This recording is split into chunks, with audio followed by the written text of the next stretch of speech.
गोंयान काँग्रेसूच सत्तेर ना गेली 15 वर्सां सत्ता आसता थंय लोक आसता हे आमी अग्री करूंकूच जाय. सो हे खूब मोठी जबाबदारी आसा, मोठी रिस्पॉन्सिबिलिटी आसा. सगळ्यांक एकठांय करून एक म्हजो मेन विजन आसतलो की स्त्री शक्ती जी आसा ती अजून बळकट करपाची.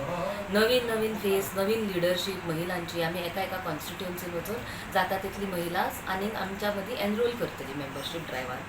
मेंबरशीप ड्रायव लॉन्च जाल्लेच आसा आणि महिलाचे सशक्तीकरण हे आमचो मेन आसतलो टॉपीक. पण महिलांचे आमी इश्यूज आता एक नॉर्थ डिस्ट्रिक्ट प्रेसिडेंट पयलीं असल्या कारणान आमी खुबशे महिलांचे इश्यूज घेतलेले आसा. मागीर महिला सेफ्टी आसूं, दरवाड आसूं, म्हारगाई आसूं, अनएम्प्लॉयमेंट आसूं, सेफ्टीचे जाल्यार आमी एवरीडे इश्यूज पळयता. म्हणजे पेपर ओपन कर, न्यूज पेपर जाल्यार दिसता की आयज खंय कोणाक मॉलेस्टेशन जाला, अब्यूज जाला, रेप जाला, किडनॅपिंग जाला अशें चालू आसता. सो हे सगळे मुद्दे घेवन बायलांचे मुद्दे मिडिया समोर हाडप, गव्हर्मेंटा समोर रेज करप हे आमी करतली. आणि विचार करून 2027 इलेक्शनाचो विचार धरून एक पार्टी ऑर्गनायझेशन स्ट्रॉंग करप हे म्हजो मेन विशय आसता.